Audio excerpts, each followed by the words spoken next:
শেষ দিন। অনেক লেখা আপনাদের এখনো পড়ে রইল, যা পড়া হলো না আজ যতটা বেশি সম্ভব পড়ে ফেলা যায়। প্রথম যার লেখা পড়ব তিনি বাসুদেব মাইতি, গ্রাম পোস্ট অফিস বড়হাট, জেলা পূর্ব মেদিনীপুর থেকে লিখেছেন। প্রিয় প্রাত্যহিকী, অসির চেয়ে মসি বড়, মসির চেয়ে মন, মনের চেয়ে হৃদয় বড়, হৃদয় পরম ধন। বস্তুত জগৎ জীবনকে ধরে রাখে হৃদয়, শক্তি সামর্থ্য নয়। মানুষের হৃদয়ই শেষ কথা বলে। তেমনই এক স্মৃতি, সাথী প্রাত্যহিকী, বাঁধনবিহীন বাঁধনের এক স্বর্ণ সঞ্চয় হয়ে রয়েছে জীবনে। আজ সে কথা শোনাই। 2008 সালে কেলেঘাইয়ে প্রবল বন্যা, যা কেউ কোনোদিন দেখেনি। গোধূলির শেষ বেলায় বন্যার জল মাটির ঘরে হুড়মুড়িয়ে ঢুকল যেন উন্মাদ এক আগন্তুক। আমাদের বাড়িখানা প্রতিবেশীদের কাছ থেকে একেবারে যেন বিচ্ছিন্ন এক দ্বীপ হয়ে গেল। বৃদ্ধা মাকে অবুঝের মতো তুলে দিলাম বারান্দায়। এমন সময় জল হাঁপটে চলে এলো দেবদূতের মতো এক দুস্থ ছেলে। বলল, সবাই বাড়ি ছেড়ে পালিয়ে চল, একটু পরে ঘর ভেঙে পড়বে। কিন্তু মাকে প্রবল স্রোতে কোথাও নিয়ে যাওয়া গেল না। আর প্রায় সবাই ওই ছেলেটির হাত ধরে অন্ধকারে ঘর ছাড়া হলো। আমি নিরুপায় হয়ে বসে রইলাম মাকে নিয়ে ধানের গোলা ঘরের খাটে। ঘরগুলো ঝুপঝাপ ভেঙে পড়তে লাগলো। এমন বিপদে ওই প্রতিবেশী ছেলেটি না যদি আসতো, সারা রাত কি যে হতো আমাদের 13টি মানুষের শোচনীয় পরিণাম। একসময় অভিশপ্ত রাত কাটল, ভোরের আলো ফুটল। জানি গোয়ালের গরুগুলো নিশ্চিত মাটি চাপা পড়ে জলের তলায়, কিন্তু না, অক্ষত রয়েছে নীরবে দাঁড়িয়ে আধো ডোবা, যেন আমাদেরই অপেক্ষায়। শুধু এই নয়, মুখ চেনা এক মহিলার কল্যাণে প্রায় 2 মাস পালিত হল নাচার গরুগুলি ওরই বাড়িতে। 5টি গরুর পরিচর্যা কম কথা তো নয়। সেই মা এখন নবতিপর। আজও ভাব বিহ্বল হয়ে ভাবি, বাঁধনবিহীন বাঁধনের এমন ঋণ কেবল শ্রদ্ধার সঙ্গে স্মরণ করা যায়, শোধ করার স্পর্ধা দেখানো যায় না। বাসুদেব মাইতি, গ্রাম পোস্ট অফিস বড়হাট, জেলা পূর্ব মেদিনীপুর।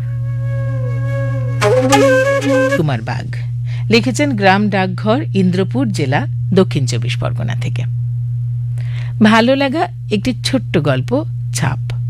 তার উত্তাপ কিভাবে সম্পূর্ণ অজানা অচেনা বহু দূরে দূরে থাকা দুটো মানুষকে এক পবিত্র সম্পর্কের বিনিসুতোর বাঁধনহীন বাঁধনে এক সূত্রে বাঁধতে পারে পরস্পরকে, তোমাকে শোনাচ্ছি অভূতপূর্ব সেই কাহিনী।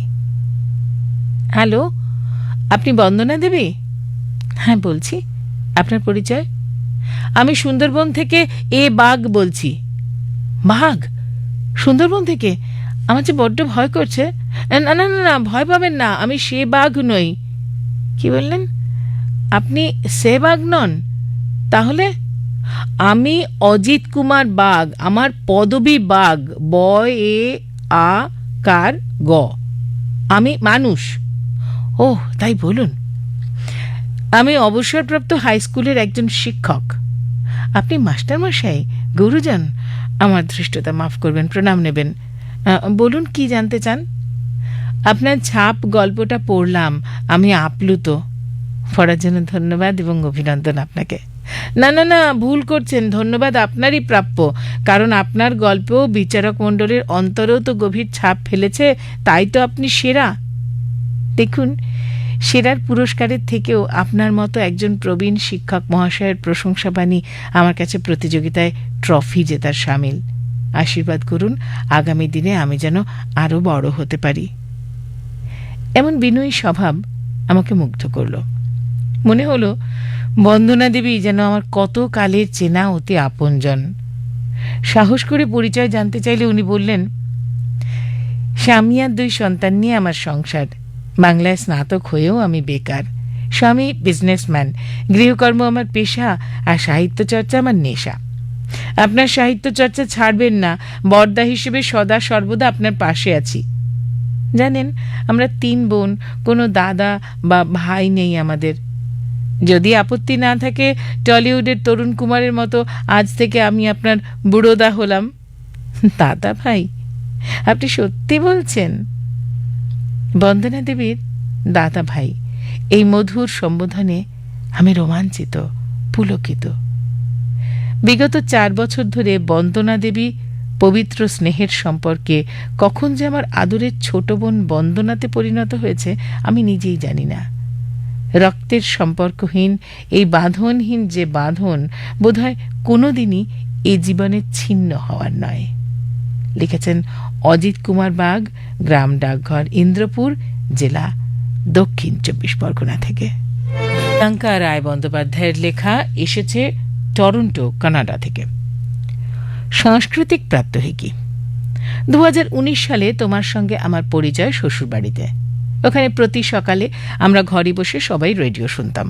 কখনো চা পানের সঙ্গে, কখনো কুটনো কাটার সঙ্গে শুনতে শুনতে তোমার সঙ্গে কিভাবে আমারও বাঁধনবিহীন এই বাঁধনটি তৈরি হয়েছে।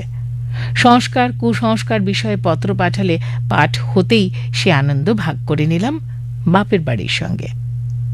এখন দেশ ছেড়ে এই বিদেশে এসেছি জীবন সঙ্গীর কাজের সুবাদে। সত্যি বলতে এখানে এসে প্রতি পদে পদে আমার ভারতবর্ষকে তথা আমার কলকাতাকে অনুভব করছি। দেশ মাঝে সকল দেশের সেরা। আমার সেই পাশের বাড়ির মানুষজনের জন্য শ্রীরামপুরের ছোট্ট বাড়ির গাছগাছালি, রান্নাঘর, ঠাকুর ঘরে লক্ষ্মীর পাঁচালি পড়া, গরমের রাতে ছাদে উঠে একসঙ্গে গল্প করা, পায়চারি ও আকাশ দেখার জন্য মন কেমন করে খুব।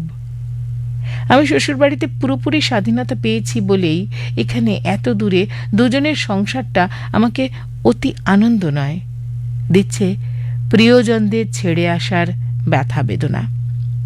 অবশ্য ঘুরেছি দুবার নায়াগ্রা ফলস, মাঝে মাঝে টরন্টো কালীবাড়ি যাই। এখানের পরিচ্ছন্ন রাস্তা, তবু আমার মনে কিন্তু সব সময় কলকাতার সেই জনবহুল পথ ঘাট, ফুটপাত। নিজের বাবা মা, একান্নবর্তী পরিবার, সেখানে আমার ঠাকুরমা, মাম্মাম, কাকামণি, পিসিমণি, সেজ ঠাকুরদা, সেজদি, বোনেরা তো আছেই। সবার জন্য মন খারাপ করে। এই বিনি সুতোর বাঁধন আমাকে আষ্টে পৃষ্ঠে বেঁধে রেখেছে। দেশে ফেরবার জন্য উন্মুখ আমি, ওর কাজ মিটে যাবার অপেক্ষাতে। আমার পৈতৃক বাড়িতেও দুর্গা মায়ের পুজো প্রায় 350 বছরের। মায়ের পুজোয় আমার অংশগ্রহণের দায়িত্ব অনেকখানি। এই বাঁধন আমার আত্মার সঙ্গে ভালোবাসার বাঁধন গো প্রাত্যহিকী।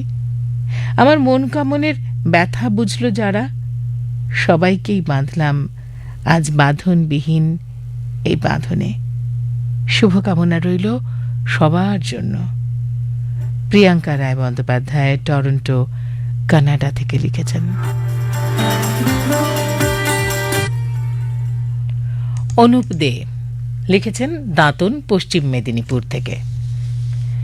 প্রিয় প্রাত্যহিকী, মানুষ আর পশু পাখির মধ্যে দরদি সম্পর্কের বহু দৃষ্টান্ত আমাদের অভিভূত করে। এমনই এক সম্পর্কের সমীকরণ আমাকে আজও আলোড়িত করে। ঘটনাটি প্রায় 25 বছর আগের। ঘটনাস্থল বাংলা ঘেঁষা, ওড়িশার সীমান্তবর্তী একটি গ্রাম। এই গ্রামেরই শিব মন্দিরে আস্তানা ছিল একটা ষাঁড়ের। গ্রামের লোক তার নাম রেখেছিল গুজকা অরিয়া, যার বাংলা অর্থ ছোট ষাঁড়। ছোট থেকে বড় গ্রামের প্রতিটি মানুষের ভালোবাসার পাত্র ছিল গুজকা অরিয়া। ভালোবাসবে নাই বা কেন?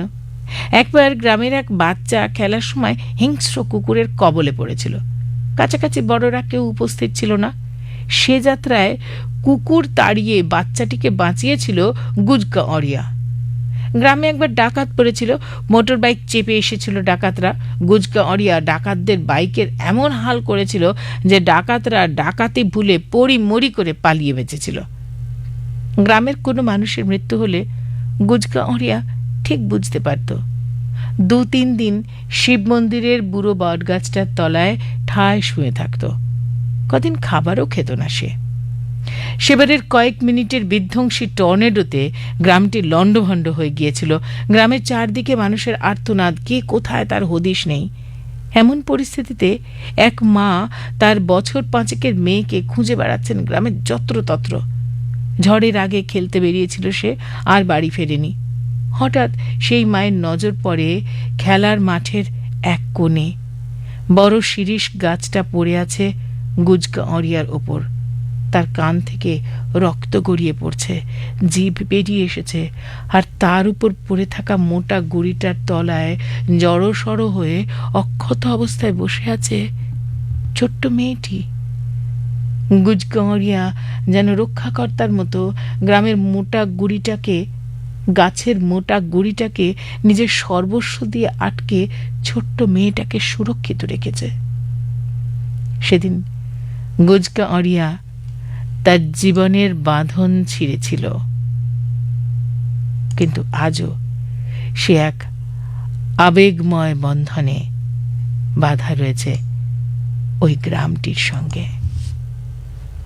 অনুপ দে, দাঁতন, পশ্চিম মেদিনীপুর থেকে লিখেছেন।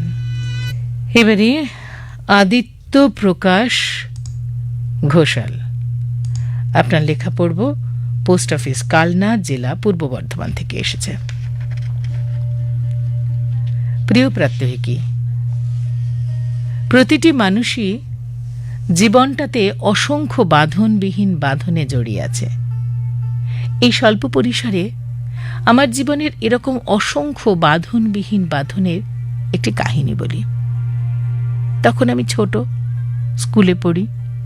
সন্ধ্যাবেলায় মায়ের ঠোঁট থেকে সম্ভবত বাসা পরিবর্তন করার সময় একটি টিয়া পাখির বাচ্চা বাড়ির ছাদের উপর ঠিক আমারই পাশে এসে পড়ে। সেটিকে বহু যত্ন করে আস্তে আস্তে বাঁচানোর চেষ্টা করেছিলাম, এবং শুনলে খুব অবাক লাগবে, পাখিটি প্রায় 17 বছর বেঁচে ছিল। ঠাকুমা ওর নাম রেখেছিল বাঞ্ছারাম। হরিনাম সহ নানান ঠাকুর দেবতার কথা বাঞ্ছারামকে শিখিয়েছিল। ভোর থেকে সে হরিনাম করত, সবাইকে ঘুম থেকে তুলত। এইভাবে সে বাড়ির প্রতিটি মানুষের ভালোবাসার জন হয়ে উঠল। তার সমস্ত দেখভাল যত্ন আমিই করতাম। আমি বাড়ি না থাকলে সে কিছুই খেত না। একটা অদ্ভুত মায়ায় জড়িয়ে গিয়েছিলাম বাঞ্ছারাঙের সঙ্গে। খুব ভালোবাসত বলে ধানের শীষ, তেলাকুচুর পাকা ফল ওর জন্য জোগাড় করে আনতাম। সন্ধ্যাবেলায় ও 2 চামচ গরম দুধ এবং একটুখানি মাখা সন্দেশ খেত। দুপুরে আমার বুকের উপরেই ঘুমতো। তার ছোট্ট নরম জিভ আর ঠোঁটটা দিয়ে আমার সারা মুখে আদর করত। মনে হতো পূর্ণিমার চন্দ্রালোক আর তার নিষ্পাপ পবিত্র ভালোবাসা মিলে মিশে একেবারে একাকার। বিশ্বাস করো প্রাত্যহিকী, আজও চোখ বন্ধ করলে সেই 42 বছর আগের বাঞ্ছারামের মিষ্টি ভালোবাসা আমার মন প্রাণ ভরিয়ে তোলে। আজও 17 ডিসেম্বর তার চলে যাওয়ার দিনটি স্মরণ করি। এ যে কি সুতীব্র বাঁধন। সকল শ্রোতা বন্ধুদের এবং প্রাত্যহিকীকে জানাই ভালোবাসা। আদিত্য প্রকাশ ঘোষাল, পোস্ট অফিস, কালনা, জেলা, পূর্ব বর্ধমান। সমর কুমার দে, আপনার লেখা সোনারপুর, কলকাতা থেকে এসেছে। 2 পুরনো কাঁচের বয়াম, একটা কাঁচের গুলি আর একটা ঝিনুক, আর ছোট শাঁখে ভর্তি। ছোটবেলার স্মৃতি। আগে ছোটবেলায় চেলে গুলি খেলতাম। সঙ্গে থাকতো ছোট বোন। জিতলে গুলিগুলি কুড়িয়ে শিশিতে জমিয়ে রাখত। আজ সম্পর্কের ওঠা পড়ায় গুলি ভর্তি শিশিটা হৃদয়ে শীতল প্রলেপ দেয়, আর ঝিনুক ভর্তি শিশিটা বাবা মায়ের সঙ্গে ছোটবেলায় পুরী ভ্রমণের স্মৃতি। রোজ সকালে সমুদ্রের ধারে হাঁটতে হাঁটতে ঝিনুক, ছোট শাঁখ কুড়িয়ে শিশিতে জমিয়ে রাখা। আজ মা বাবা নেই। শিশিটা দেখলে মা বাবার সঙ্গে মনে মনে ছোটবেলায় ফিরে যাই। এ বাঁধন ভোলার নয়। সমর কুমার দে, সোনারপুর, কলকাতা। পূর্ণচন্দ্র সামন্ত, গ্রাম জরুরা, জেলা পশ্চিম মেদিনীপুর থেকে লিখেছেন আমাদের। জুলাই মাসের দ্বিতীয় সপ্তাহের বিষয় বাঁধনবিহীন যে বাঁধন। প্রিয় প্রাত্যহিকী, এই প্রকৃতির লতাপাতা, গাছপালা, নদীনালা, পাহাড়, সমুদ্র ইত্যাদি যেমন আমাদের হৃদয়ের অদৃশ্য বাঁধনে বাঁধা থাকে, কমলাদিও তেমনি অন্তরের অচ্ছেদ্য বন্ধনে বাঁধা পড়ে আছে। সালটা 2018। আমার চিকিৎসার জন্য মুম্বাইয়ের একটা গেস্ট হাউসে বাসা নিয়েছিলাম। পাশের রুমটা ছিল এক অপরিচিতার। কয়েকদিন থাকার পর পাশের রুম থেকে ভেসে এলো রবীন্দ্রসঙ্গীতের সুর, ভাঙা গলা, বেসুরো বেতাল। আমার রবীন্দ্রসঙ্গীত গাওয়ার মোটামুটি সুখ্যাতি আছে। অযাচিতের মতোই পাশের ঘরে গিয়ে অপরিচিতার গানের সুরে গলা মেলালাম, আগুনের পরশমণি ছোঁয়াও প্রাণে। ব্যাস, হয়ে গেল। দিদিভাই তো আবেগ আপ্লুত হয়ে গেল, জমল আলাপ। নাম তার কমলা। আমার মতো তারও কর্কট রোগ। সেই থেকেই আমাদের দিদি ভাই নিবিড় সম্পর্ক। তারপর প্রতিদিন কমলাদিকে রবীন্দ্রসঙ্গীত শোনাতে হতো। কয়েকদিন পর ডাক্তার মশাই ছুটি দিলেন দিদিকে। যাওয়ার সময় বলল, রাখি পূর্ণিমার দিন তোমার জন্য রাখি পাঠাবো, পড়ে নিও। ভাই, এখন আরেকটা গান শোনাবে? আমি কোনো কথা না বলে গাইলাম, সেদিন দুজনে দুলেছিনু বনে, ফুলো ডুরে বাঁধা ঝুলনা। তারপর বছর ঘুরে গেল, শুধু দূরভাষী যোগাযোগ। রাখি বন্ধনের দিন রাখি পাওয়ার আশায় ডাকঘরের পথ চেয়ে বসে আছি। রাখি পূর্ণিমার দিন আমার ফোনে জামাইবাবুর মেসেজ এলো, তোমার কমলাদি আর নেই। কমলাদির রাখি আর আমার পড়া হলো না, কিন্তু আজও আমার হৃদয়ের তন্ত্রিতে তন্ত্রিতে অনুরণন তোলে কমলাদির নানান স্মৃতিকথা। বুকের ভিতর মোচড় দিয়ে ওঠে সেই গান, বাঁধিনি যে রাখি পরাণে তোমার, সে রাখি খুলো না, খুলো না।